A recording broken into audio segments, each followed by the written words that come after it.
Good evening, everybody, and welcome to another episode of Get in the Herd After Hours. After Hours. I'm your host, Alex Bond. I am a person in recovery from a substance use disorder. My recovery date is September 23rd, 2019. And since then, I've not found the need to put any mood or mind altering substances in my body.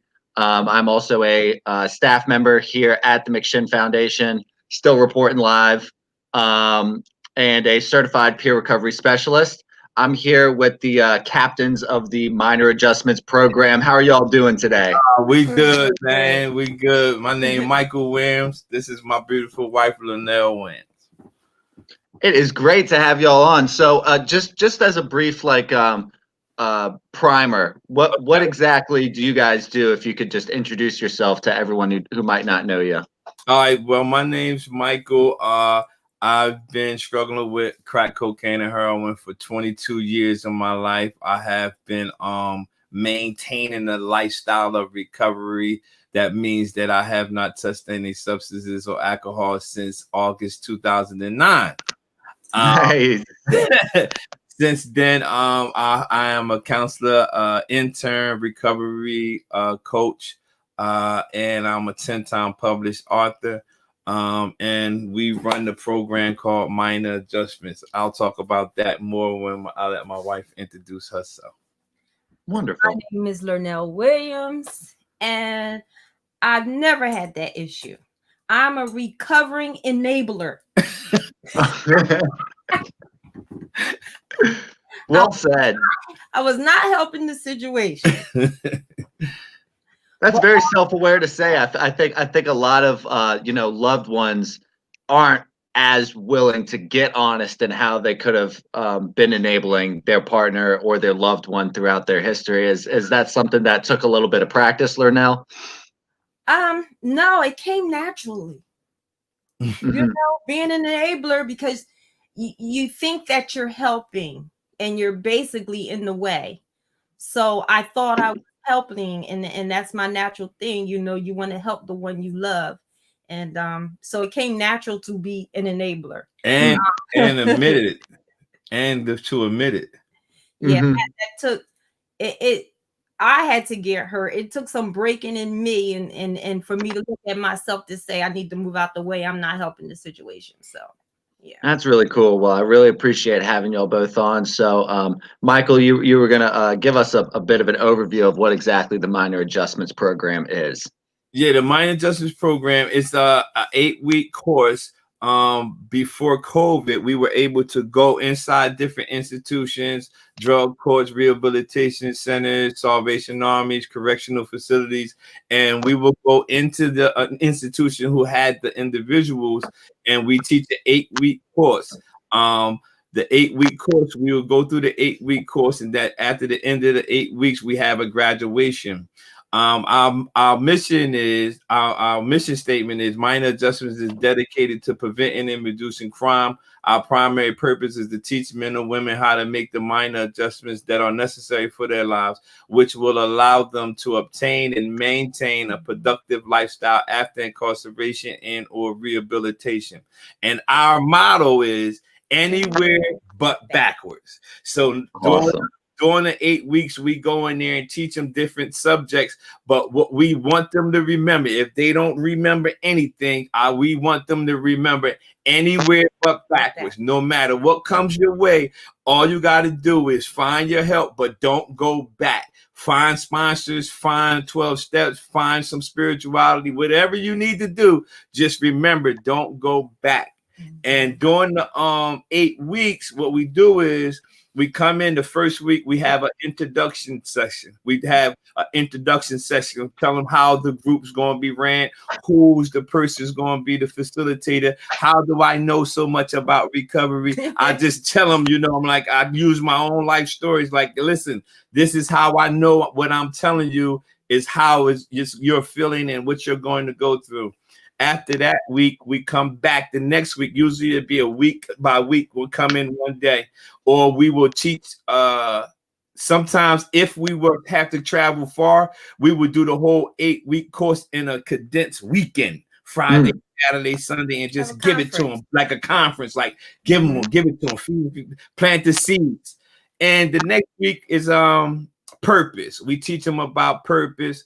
Then we follow that next week up. We teach them about surrendering. And a lot of people is one of the greatest questions I'm always asked. They say, why is surrendering so far down? Why is not first? I said, we believe that if we teach individuals that they have a purpose for living, they will be willing to surrender one bad lifestyle for another one. So our strategy may not be everybody else's strategy. The minor adjustment strategy is teach them about they have a purpose, a reason for wanting to live, not try to die.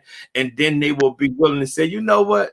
I'll consider giving this up for that.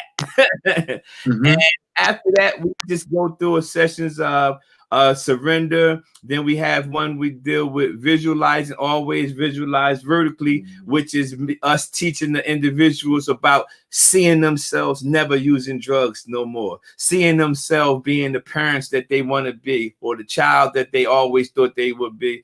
And we go on from there. We teach them about you must have endurance, because sometimes people believe when they get the sobriety, all the trash and stuff that they did to people, they just gonna bow down. Oh, you clean now, you clean now. And that's just not realistic. So we teach them you have to have endurance. You have to get through some of those stages.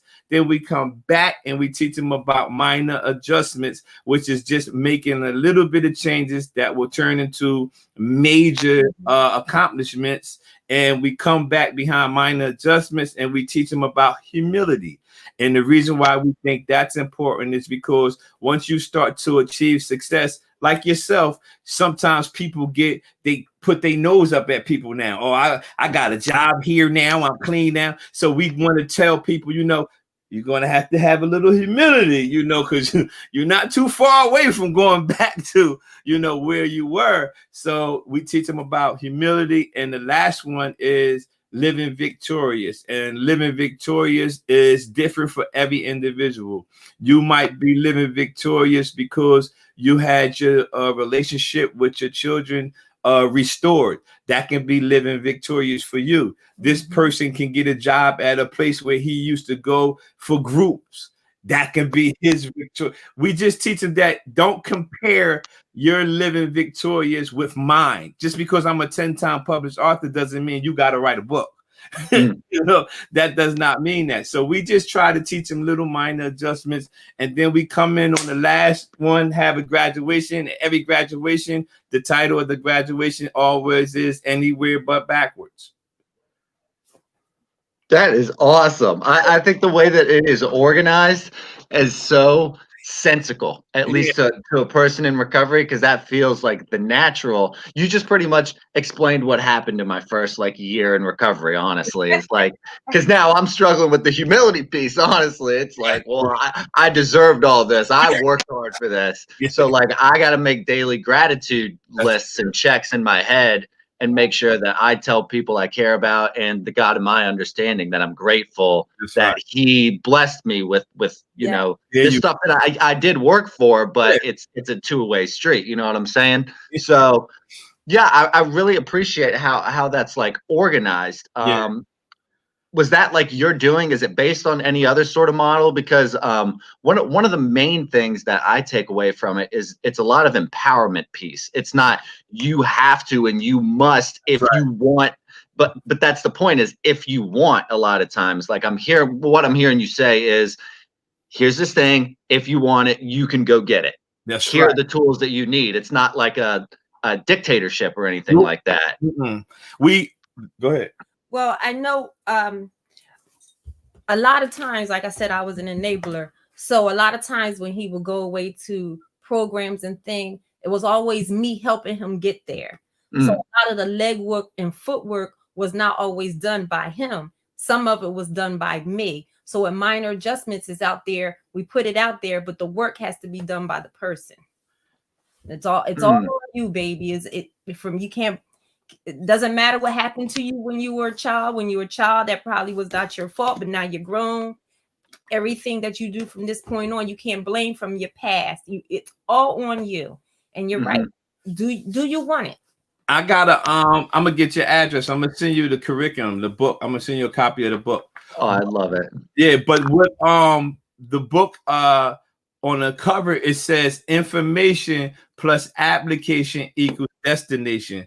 And the reason why I always, like during the beginning of the class, I always say, which one of those three you think is, is the most important? And everybody might say information, application, destination. And I always let them know it's the application. No matter how much I give you, if you never apply it, you won't reach that destination. You'll reach a destination. It might not be the one you want, but we always let them know, we empowering them. Like, listen, I'm telling you something that I not only am I telling you, I'm telling you something that I did. And when you was talking about where like the format came from, I was in the Salvation Army. And when I was in the Salvation Army, I was thinking about how I can come back. This is how crazy it was at that time. How can I create something to come back and help the people in here? Now, mind you, I'm in there with them. But my mindset was like, I know my life. I don't know why my life is like this right now, but I know I can have a better life than what I am living. And I wrote it. It actually was called Mighty Men and Women of God. Like that was the initial heading before Minor Adjustment. And the format is from my first book. My first book is called Pushed Out the Crack House into God's House. And that book is talking about it's basically talking about how my life was to how my life was at that time. So it's basically using the analogy of I was in the crack house, but I went to heaven on earth. And all the chapters that my curriculum for Minor Adjustment came from the chapters in my first book, Pushed Out the Crack House into God's House. So that's where it all came from. And the rest, the curriculum inside, I wrote in a way when I was in the program. The questions I had when I was addicted to drugs is the questions that I put in the book. So when somebody who is still in that stage right now reads, they can say, hold on, I think like that. And I'm like, I know, because that's how I was thinking. And yeah. I didn't write the book. But you're a bit of his muse then, right? No, what happened is I didn't write the book. I didn't live that life. But why Minor Adjustments to me, I think it works so well, and I see that people can gravitate to it and they love it. Is because one, you have someone talking to you that sat in your shoes. It's not someone that studied it and went and got a degree and never experienced it. That would be me. I didn't experience it. I didn't experiment with it. I didn't grow up around it. So for me to sit here and tell you because I got a college degree, this is what you need to be doing, you're like, yeah, or whatever. You don't understand. So that's where he comes in. But then I come in because he can't relate to the wives or the mothers or the sisters of the person that love an individual that's struggling with an addiction, but I can. So they get the flip side. Yeah, because no matter where we go to these places, we always meet the loved one and when they come, they say, man, y'all got both of them. You understand what I'm going through, because some of them be like, I want to wring his neck, and she like, I know, like I used to. So she's able to deal with them as I'm talking to the person who has the issue. Mind you, we all have issues. I'm just talking about this substance use issue. So I'm relating to that individual, and their loved one is there, and she's relating to them, trying to let them know, I understand, you what you went through and everything. So it works very well because we're able to encourage both sides of the coin, if you will. Well, absolutely. And when you really think about it in the grand scheme of things, there are more loved ones of people in recovery than there are people in recovery, or loved ones of people with this disease than there are people with this disease, I would imagine. And if I do recall correctly, I did read that were you a nurse for 10 years, Lernell? I still am. Okay, exactly. So not only do we have someone with a substance use disorder and their loved one, but also a peer recovery model and a bit of a clinical model at the same time, I think. So I think you know, for me personally, I've never been to treatment necessarily, just the peer recovery model. Yeah. So that's what I personally know and know has thus far worked for me. But I know a lot of other people who work with the treatment model and then go into a peer recovery model. And that seems to be the combination of the two, the best way or the most successful way to recover. Is that kind of brought up a little bit in this program? Is that applied a little bit, or is that just kind of an added bonus that you guys have? Just an added bonus. Yeah, it is. I mean, none of this was like planned. It just kind of happened. It just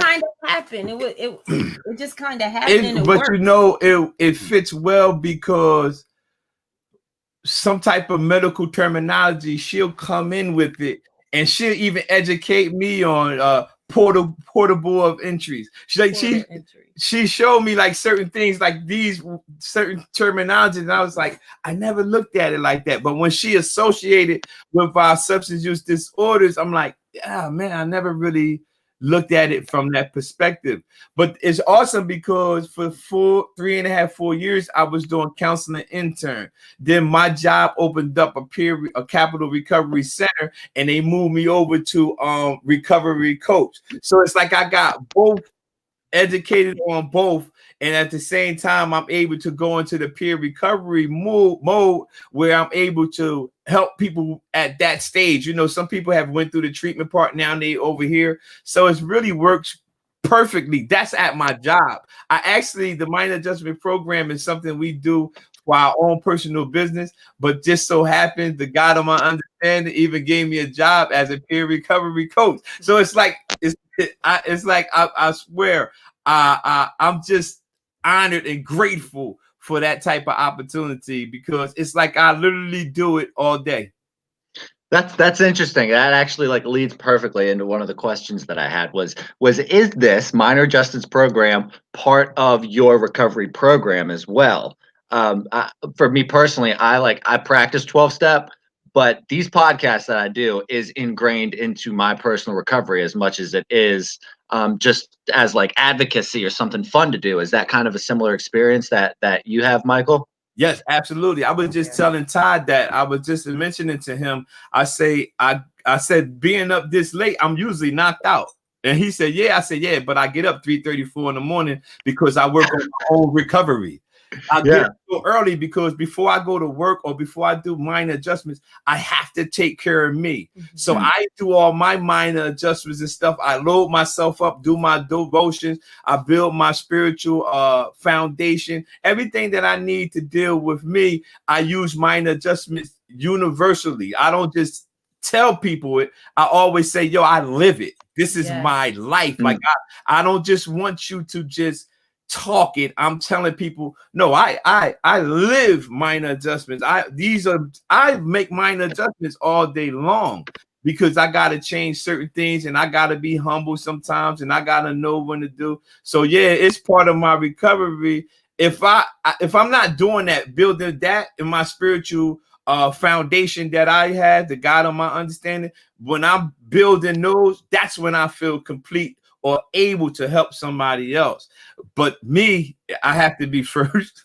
I have to take care of me first. So yes, I do minor adjustments daily. No, that's cool. That's what I hear a lot of people in recovery say, is that my recovery, God, everything else pretty much. Were you going to say something, Lernell?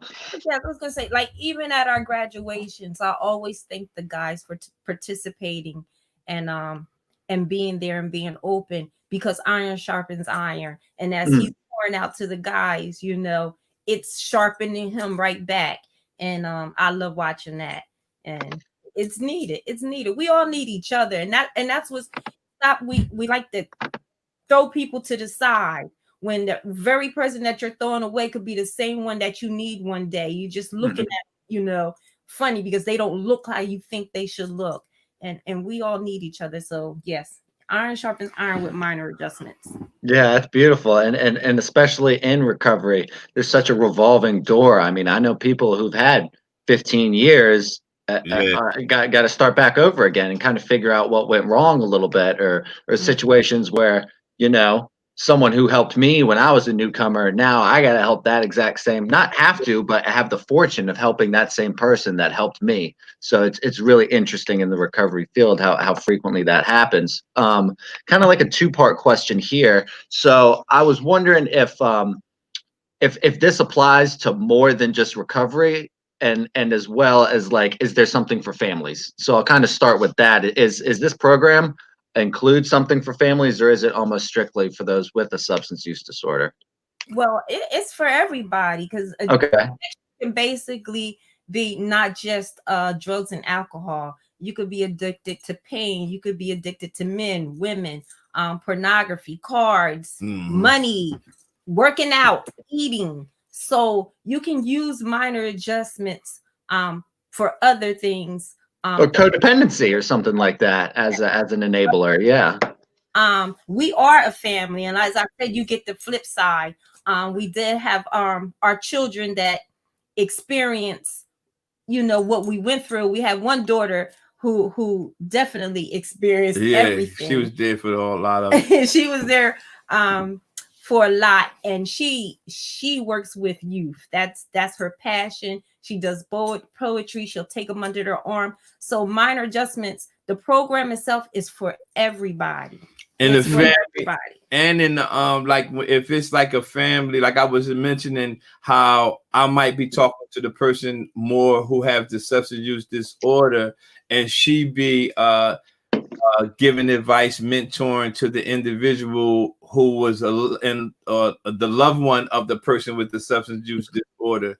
And sometimes you have to separate them, because a lot of times this person gonna have this story about it. No, this is what it is. This is what it is. But we try to do what we do is only thing we do, and it give you from our perspective of what we experienced. You know what I'm saying? So I remember one time my friend said that his wife wanted to talk to my wife. He said, he was using it, and he said, man, my wife want to talk to your wife, man. She's going through it and everything. But when my wife gave her the strategy to use, she didn't want it.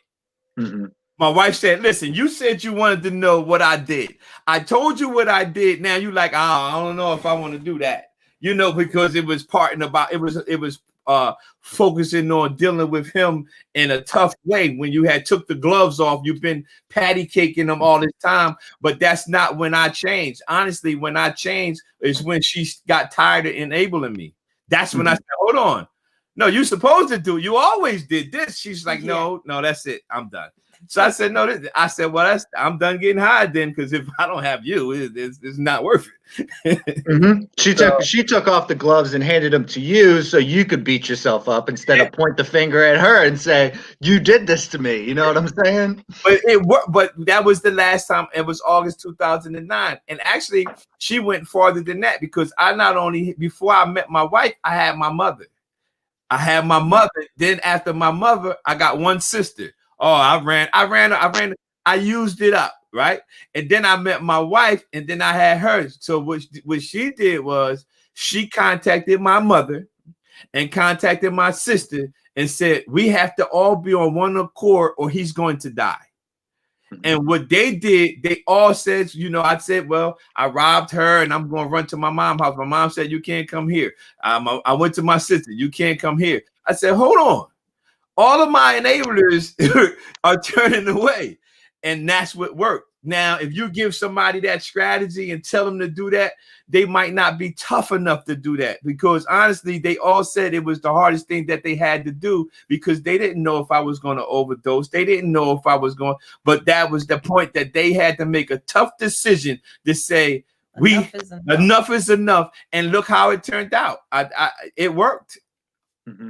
Yeah, definitely. It's not easy when people, I can imagine, Lernell, when people want to come up to you and vent and talk to you and not with you and say, help me, and then not like the solution. I know I personally in my recovery didn't a few times to say, oh, well, I can still like smoke weed, right? Like, no, it's not how it flies. I mean, it's kind of like, an end all be all. You got to try to you got to try every suggestion and find out what works and what doesn't. You can't just kind of like say, well, for example, I've communicated with a lot of people who are in Al-Anon and Nar-Anon, and they say, my program and my recovery as a loved one of someone with this disease is completely different.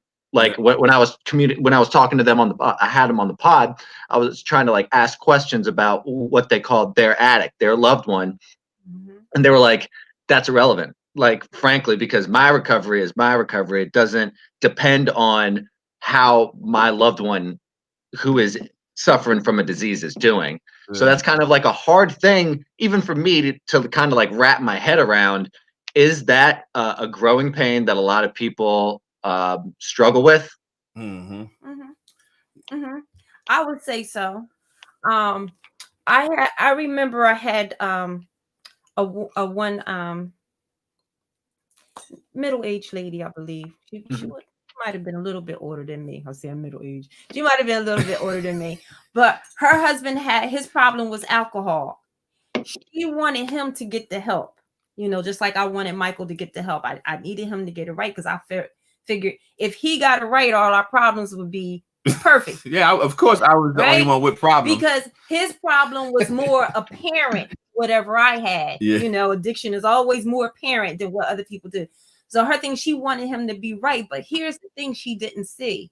She didn't want him to drink because he would go overboard, DUIs, it just everything. Yeah. But when he would be in recovery and they go out to eat, she has a drink. And I'm like, okay. You can't. You want him not to do it, but you want to do it. And you want to do it in front of him. Whereas when we were together and things, if a movie had something on there that just didn't. She still do that now. If they was doing a little bit too much on a movie, we can walk out. She paused the movie. She said, "You okay?" Now I got I'm going on my 13th year. She still paused the movie if it's drugs. She say, she like, "Are you okay?" Because we can turn this movie off. Like it's not even worth watching this movie if it's going to make you trigger.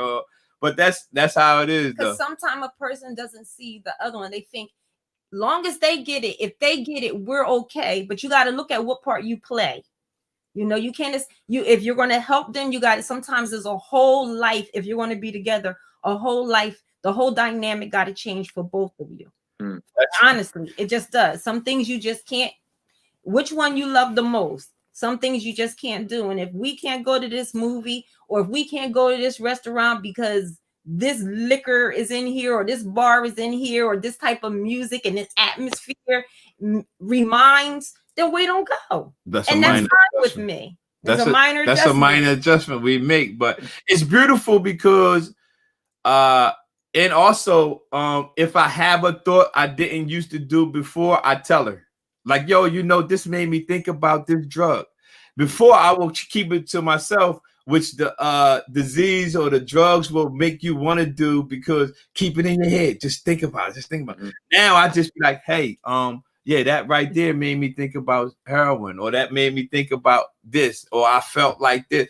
That's an adjustment that I had to make. I had to say something like, it's okay, just tell them, And she won't sleep for 24 hours, but she'll be because she'll be watching. Where you at? You in the house? You going somewhere? You want me to go with you? But that's cool though. That's it's very mindful though, because I think what people early on have a mindset of is I can't enable them, so I can't fix them. This is their problem, so they need to be able to fix it. But loved ones and allies and other people in recovery, like I can help other people and it be good for my recovery. I can help other people and it just be good for my purpose and my soul and my humility and kind of like my surrender. Like that's a sacrifice, it sounds like, Lernell, that you make. But I think or what I'm hearing you say is that it strengthens y'all's relationship at the exact same time. Yeah. It definitely does. Once again, iron sharpens iron. Yeah, it definitely does. It makes it better because when we going to do, like people always say, like even like we're on this great show right here, right? When we go do the program and everybody here I might be doing the class, like say I'm doing teaching on purpose. Something would come in her spirit, or she would just think about teaching on something, and she interrupts and comes right in. And they say, man, y'all really work well together. That's how I like Mr. John. And I said honesty. When I seen them on the webinar, and I said they really work very good, accomplishing the same goal. And we're the same way. We compliment each other when we're teaching in class. We do the same thing. And everybody might not be in relationships, so to speak, programs we go to, but when some of these programs we go to at the graduation, they get to invite their families, their loved ones, and they come up there. And one of the things that always makes us get emotional is because she plays, the graduation music at high school, the music, I forgot what it's called, Pomp and Circumstances music. And they so when they come up, they get a certificate, they keep the book that they have, and they get an Anywhere But Backwards bracelet. I'm gonna send it to you. Anywhere But Backwards bracelet. And just to see their faces and everything makes us want to keep doing our program no matter where we go at. That's beautiful. I was curious about I know it's probably a hard metric to track, and well, first off, how long have you guys been doing this program? 2013. Okay, 2013. So have you been able to track any sort of success rate out of this? Percentage wise, no. And that's one of the things that we said we were going to start doing. How I can imagine it's not an easy thing to do because everyone comes in with different addictions and problems, and we go to so many different places, like in states. Even a church. If a church wants to have a meeting, we may not know those people. We only know that they reach out. What is good is that most of the time the people reach out and let us know, hey, I opened a business, I got my license, I got my kids. I went to the mall, and a kid, when I walked in, he's like looking at me and I'm looking at him. He's like, I know you. Then he started telling his coworkers, like, they changed my life. They came to the school. And I'm looking, and I'm like, oh, I remember you. I go through my phone and I find the picture, and now he's the manager. I mean, he was in the class with the more disruptive children, and he sat standoffish, but just to hear him say we changed his life. And then I go in the same store now, and I go in there all the time. He's the manager. He's the manager. So as soon as I walk in, he's like, how you doing? Backwards. And we have different, so many people reach out to us, man. I was in a barbershop not too long ago, and the guy was like, oh man, he's a gym he's a trainer. He's a physical trainer now, and he was in prison. We was in the halfway house. So we have a lot of them that, because we go to different places. We don't really have the institution. We go to Pittsburgh. We was in Pittsburgh. We did it there. We went to Ohio. We did it at the programs in Ohio. We was traveling everywhere. We go to different places, and I'm still going to try to, I give them all our contact information and try to keep track of all of them. But we see them by social media and stuff. They be like, oh man, yeah, they came to our place or whatever. But but I am going to try to think about some way to try to track all the individuals, because they're in other organizations and the confidentiality and all that. So I don't really want to mess with all that. My purpose is to teach them, feed them, whatever we can, so they can take it with them. I know they won't never forget us, so we try to leave that, because a lot of times we be seeing people, they be like, anywhere but backwards.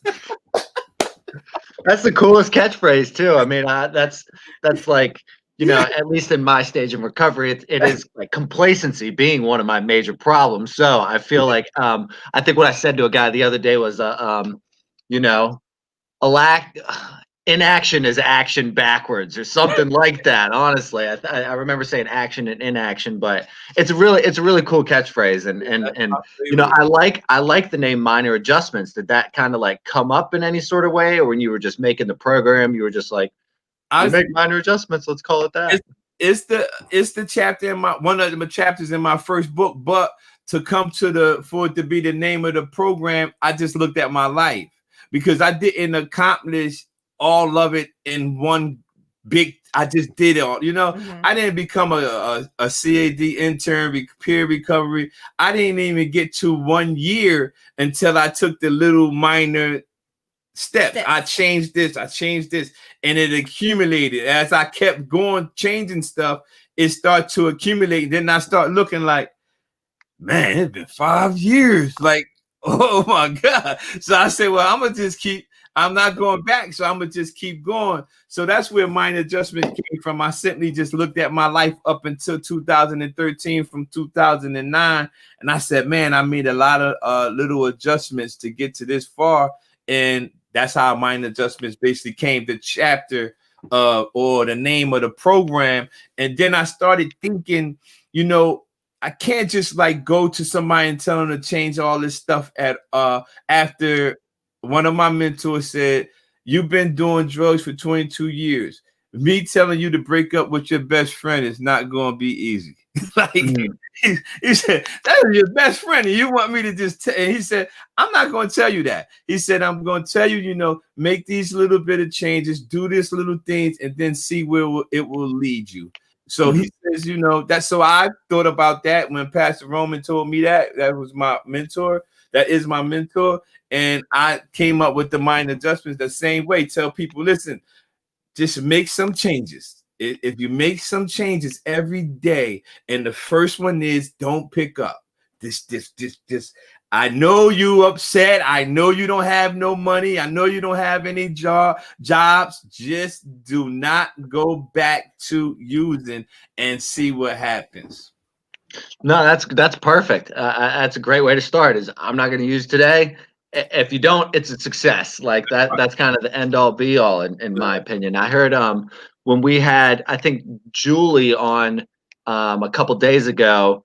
She said this is a neurological disease with behavioral symptoms, and so what that means to me is if I make these minor adjustments in my behaviors, in those symptoms, it'll start actually changing my brain and the habits that I form. So like when I make my bed now daily, and when I pray more often, and when I start showing up to places on time, and when I hold my word, then those are my new habits instead of obsession and compulsion and fantasizing about things that are unhealthy for me at the end of the day. So I think it's a really cool idea. Yeah. It is. No, and I also think it takes some of the pressure off. You're not looking at my life and saying, I just gotta, how am I going to change all of this? Like everything. Like I need a job, I need a house, okay, we understand that, but let's just do something simple. If you wake up every morning and you usually kick the dog and grab a cigarette, okay, grab the cigarette, don't kick the dog. Let's do that. Let's just and let's do that for a few days. And after you see that you've done this minor thing and you've been able to keep doing this minor thing for a period of time, you get a sense of accomplishment. Now so you're like, it strengthens you. You know what? Let me add on not getting that cigarette now. So now I'm getting up, I'm not kicking the dog, and I'm not getting the cigarette. I'm still kicking the cat, but I'm not kicking the dog. I'm not getting the cigarette. So that made you made little it changes. It builds your strength up and your courage, and and it helps you feel better about you, because a lot of times people come in and we talk to them and we see them, they've beaten themselves up, and then other people have beaten them up, and the world, society has viewed them and beaten them up, and they feel some sort of way. So you telling me to change what? I'm nobody. So let's get some little rewards in there. And then it's important because when you understand how an individual may feel or what they're going through, and they want to have their life, even if they have the desire to want it to change, and they don't know how to. So you got to understand. That's why I love peer recovery, actually, because let's see, they come in to my job. We come in, we do like an intake on peer recovery, and we find out what's your greatest thing you need to help. One of them said, man, I need finances. And that's legit. He's saying, if you can help me get a job, and that's, you got to find out what's their greatest need. Like, what do you need me to help you with the most? And some people say, well, I got a job, I got a house, can you help me with bus tickets? Or whatever it may be. That's a part of how minor adjustment strategy is as well. We talk to individuals and let them know, we're going to give you this information. You use what you need the most. and don't worry about too much complicating your recovery walk. Yeah, for sure. What I'm hearing is like that's something that we do as recovery coaches here. That I said that I heard you also say as recovery coaches is kind of like assess recovery capital. What are some of the things that help you in your recovery, and how can I get you the recovery capital that'll help you stay clean the most? Sometimes it's transportation, sometimes it's finances, and for me, it's purpose. It's identity. It's understanding who I am. That is what keeps me the most successful in my recovery. Just cards on the table. My favorite subject, purpose. So one of the things that really fascinates me about this program, and kind of to circle back on maybe how to possibly measure success rate, is at least here at McShin, recidivism rate is one of the really cool ways that we can compare people before coming in the program and after. Is like the amount of people who go back to jail is just statistically lower after being here at McShin. Is that is reentry and working with people who are either currently incarcerated or just coming from incarceration, like a bulk of the people that you work with? Is that like a different program? I'm just kind of fascinated about that piece specifically. No, we had, go ahead. You want to talk? No, I was going to say, I wouldn't say it's the bulk, because no, we go into everywhere. Yeah, we go into everywhere. Churches. I heard you say churches. Yeah. Schools. So it's not the bulk. It's almost equal. It's balanced. We get the opportunity to do with all of them. We go into the halfway house, and a lot of them may not admit to having a substance use disorder, but they got a criminal lifestyle. So we focus on criminal lifestyle. I'm very skilled at using the terminology. I'm good at switching it on and switching it off to try to make, because some people say, well, hold on, I don't got no drug problem. I'm not talking about a drug. I'm talking about the lifestyle. So when we go to these different places, we go to the Salvation Armies, it's telling me wherever we go, the program fits. What gets a lot of individuals, the people who have been through the programs multiple times, when we come with this program, they haven't mastered it like they mastered NA and AA. They become the big book king. They know all the terminology, but this one they like, hold on, this is a new program. Hold on, what is this? This is not 12 steps. I know the steps. So it throws them for a loop, because they think, man, another program. We don't want to know program. And then when we start to speak, they be like, oh, hold on, well, maybe I will listen, But it's pretty cool for us to go. The bulk of our places is universal. It's awesome. We even get to go to churches to do minor adjustments. We go to Salvation Armies. I did it for drug court. We went to schools to do them. Volunteers of America. We went all the way we got called all the way to Pittsburgh, Ohio. It's just the opportunity, man. And now I got it on Udemy. Is a site that you can do it online, but I need to get it more to figure out how to get into institutions, like I was saying earlier with Mr. Todd. That's cool. No, it's a lot wider swath and demographics than I kind of expected, especially when you say like schools. I wish I saw or had this sort of experience when I was in like my first year of college, or I could have avoided, I think, a lot of problems, honestly. I would have been a little too cocky when I was in high school, but I think in college I would have been like, all right, I screwed up enough to know I could probably use some minor adjustments in my life. Yeah, that's true. So everybody, like we always say, man, minor adjustments for everybody. We tell people all the time, as soon as they hear minor adjustments and they know my background, oh, I ain't got no drug problem. Listen, everybody needs to make minor adjustments. You can just scratch the drug problem out and write yours on top of it. I didn't have a drug problem either. Yeah, hers was anger. She was really bad. Her anger problem is listen, you talk. You want to know why I got high? Her anger.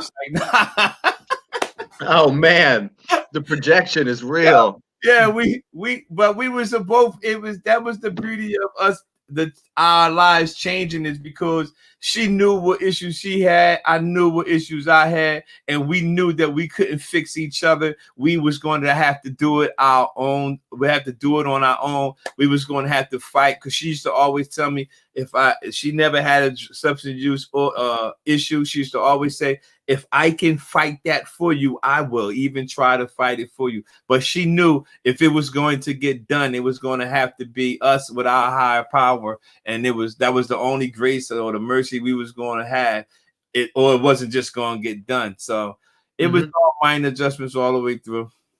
That's cool. Is there are there any certain obstacles that you guys have had to face? Maybe like groups that said we're totally not interested, any groups that were a little tougher to tackle than others, any personal obstacles throughout this, the last since 2013 when this started? COVID's been the biggest obstacle. Could you elaborate on that a little bit?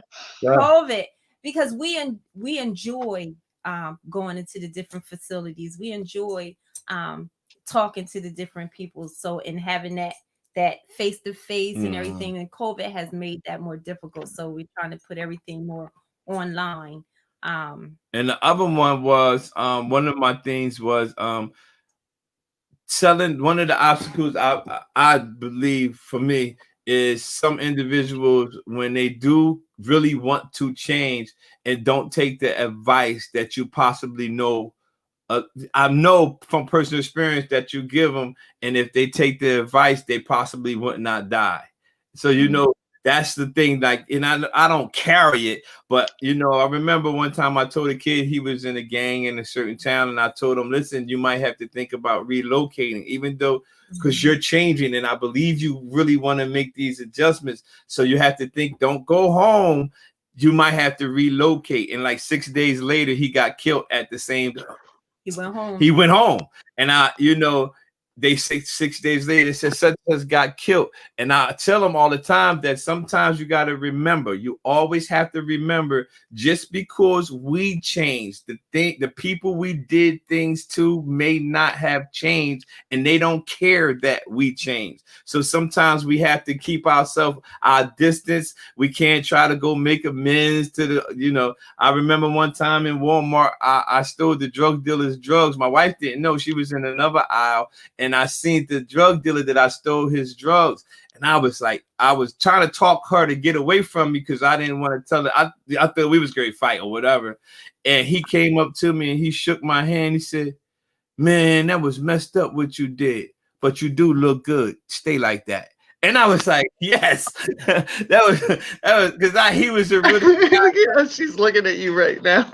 Yeah, she was like 2 hours over. He was like, and that's messed up. You stole my drugs, but you look good, man. You and your wife, man, stay like that, And that's, other than that, man, I don't really have any obstacles. COVID was the biggest one for us, because like she said, we get to go into these institutions, and just think, you're not letting too many people come into these institutions. Even if I'm able to do the video with them, it's different from being up close and personal and hugging them. And every time they come into the room, we shake their hands and say anywhere but backwards, anywhere but back. Like, we try to ingrain that into their mind. So it's kind of hard. So that was the only thing I believe that we had. Other than that, we're a nonprofit, and most of our stuff we get is by faith. People who support our organization, they see what we do, they call us, or they go to our website and they donate to us.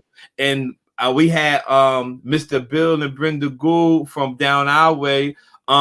He actually, everything we need, he said, you need certificates, you need to get braces for the guys, you need to get this, whatever you want, you come see me. We go into the office and he'll tell his secretary, whatever they need, give it to them. And that's just makes you just want to do it more, that people will support you like that. And that's how we've been doing it.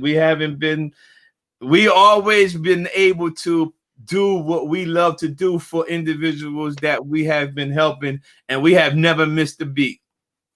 Yeah, it's got to be really assuring when you have people giving back to y'all, saying like, the way that you've helped and the work that you're doing is so important. Help me help you now. You know what I'm saying? So one of the things you were touching on is that that people one of the obstacles is that people aren't always willing to put up and maintain their defenses after leaving the program. Say they use some of the tools, but don't always maybe make the sacrifices that these minor adjustments are kind of leading up to is the big adjustment, which is this new lifestyle, essentially. Is there kind of like a recovery plan put in place when, say, right before graduation in that last week, where there's like a 5-year plan done, or is it kind of just like, here's the 8-week course, here are all the tools, now work with it, or is there kind of like a timeline after leaving the program? Well, since we're going into programs, like, so the program is already established, so most of the times they already have a counselor, they have someone working with them. But the book itself, it has pages after each chapter where we tell them, write it down, write down your thoughts, answer the questions, give yourself some months, go back and do the same thing again, because then you'll notice that your thinking has changed. So how you felt about this question, or what you wrote down, that these are the things that you want to do, this itinerary or whatever you have, go back in 6 months and do it again, because you'll be able to view how your life or how you're thinking or your thought process has changed. It's the book, because I wrote the book in mind, thinking about a person discharging. When you discharge, that's why I let you keep the workbook, because you can go back, because we actually want the individuals who come through our program to eventually be facilitators in their town and do the minor adjustment program. Let us set it up. But this is one of the keys for the people who be able to do that, is they have to live a maintained lifestyle before they're able to facilitate a group. And we need to see the evidence that you're not just talking it. We need to see that you're living that type of lifestyle before you're able to like facilitate a group. And one of the facilitators, actually, that, like she was just saying, when he was in jail, when we went to do the program, he wrote down how he was thinking when he was incarcerated. When he came home and he was living maintaining the lifestyle of recovery, and he started facilitating the group for us, he went to the book and he was doing the group, and he just realized in the book, in the middle of him doing the group, he said, "Oh, I don't think like that now." Like, he think when he wrote when he was in jail, and he looked at his own workbook and he said, "No, I don't." He said, "I was stupid. I was dumb. I wrote that." And that's just the beauty of it. The workbook is tailor-made for someone to go. I still do it. I'm 12 years. I still go back to my book and I say, yeah, I'm gonna change that, or I got more knowledge about that particular area. So it'd be like a continual plan. Like, one of the questions in the book is, who are you? Yeah. And a lot of times the first thing somebody writes down is their name. And I'm like, no, I don't want to know your name. I know your name, but who are you? Oh, I'm Joseph's son. I'm Mary's daughter. No, who are you? And I start elaborating. I'm like, I really need you to think about this, because society has called you things. The family that you grew up with, you've picked up because you were a child. So you're mimicking things, mannerisms. This is what my family does. The community, just people that you associated with school, they have all shaped you. They have all molded you. And now you conform to something, to your environment. But who are you? If none of that happened, who are you? And then once you do that, now everybody got to take the time to go back and they really think about it. I don't want to know who your parents are. I don't want to know what your favorite color is or what food you like. I want to know who you are outside of your friends, outside of the people you hung around, outside of your family, not because your family does this or this is, you always eat this at Thanksgiving. So you guys no, who are you? Because a lot of times who you are evolves and is forever growing. And actually, at 53 years old, I can say that I finally know who I am. I didn't know that maybe at 38. I thought I did, but I didn't. You have to love who you are. And a lot of times we don't. And we think we do. We say it, but we don't. And two of the things before we have to go, but two of the things in the mission statement, 2 words that I try to instill, other than anywhere but backwards. The other one is to obtain and maintain. And I always have them recite this. I have them always say, to attain my sobriety is easy. My challenge is to maintain it. To attain my sobriety is easy. My challenge is to maintain it, because the word obtain means to come into the possession of something. Maintain means to keep it in existence. So I want them to understand that you have received, or you have obtained your sobriety multiple times. You've been in program after program. You got it. That's not the challenge. The challenge is, now that you have it, what do you have to do to maintain it? And that's the minor adjustments you need to make. Don't make the changes that you don't need to make. Make the ones you need to make to maintain your sobriety.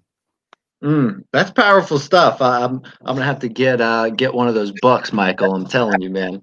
I got you, man. I got you. I'm gonna hook you up with some bracelets, and I got a book for you.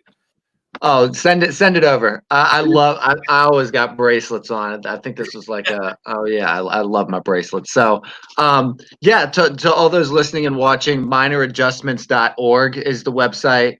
Please look it up if that's something that you're interested in. Michael and Lernell, y'all are a total ball of energy. You're very positive, and I'm having a blast right now. It's really been a wonderful experience having y'all on. Yeah, there's the website right down there. Yeah, I can't wait to have y'all on again. And I'm gonna look into it about maybe implementing it around here in Virginia somewhere, whether it be at here at McShin or in whatever facility. I'm definitely gonna look more into it and maybe read some of the work, watch the videos, maybe do a group on one of the videos. It's just without like stealing your stuff, of course. But any other closing remarks or final thoughts before we close out, guys? Go. You see how he bossed me around? He's being chivalrous. He said ladies first. Now, I just like to say, like, when we do our program, one of the things I like about it is that we're brutally honest. We after each class or after each lesson, we ask guys, okay, here's your time. Ask us what you want to ask us. And they ask us all kind of stuff. And we don't hold back. We want to share it because we went through it. We made it. And sometimes we go through things now, but we make it. And we want to show people that you can mess up but you can make it. And mine is always simple. I always want to leave everybody with anywhere but backwards. I try not to complicate it. I know it may seem difficult, but if you just get that part, anywhere but backwards, I have a good day. I know I can't go back. You have to eliminate the option of using. As long as you have the option of using on the table, it's a possibility. With me and my own personal life, I had eliminated it off the table, and I tell myself every day, anywhere but backwards. So never forget that. Sage wisdom. The two of y'all are an inspiration. I really appreciate the work that y'all have done. Y'all are continuing to do. Thank you for coming on, and big shout out to our producer Todd. Thank you for setting us up. This has been an absolute delight. Thanks to all watching. This has been Get in the Herd After Hours. Peace out. Peace out.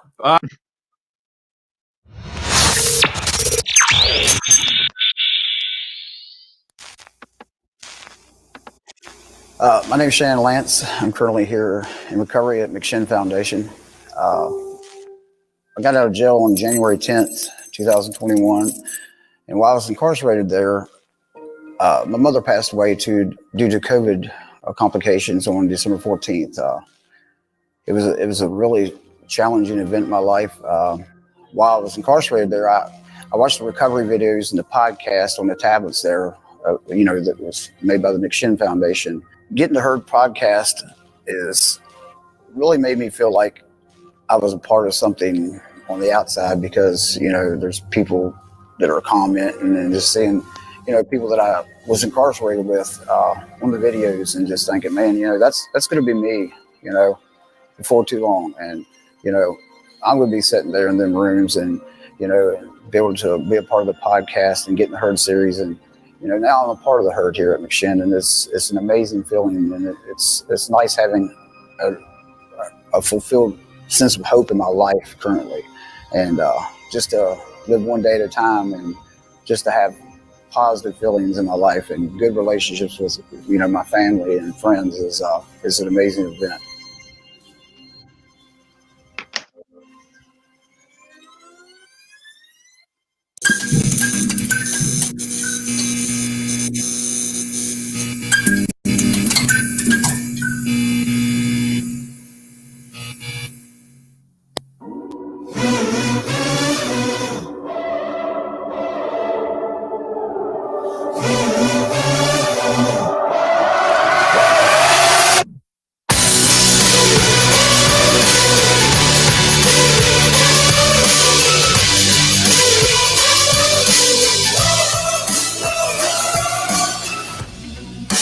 Come back to life with the fire inside.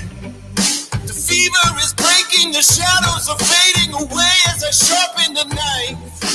Can't take me out. No, I ain't going down tonight. Not over yet. Ain't gonna quit. No matter what. Never lay down, never give up. I am a fighter. I'm a fighter. I'm a survivor. Even if I fall, I'll be up again, 'cause I'm a fighter. I am a fighter. I'm a survivor. Never lay down, never give up. I am a fighter.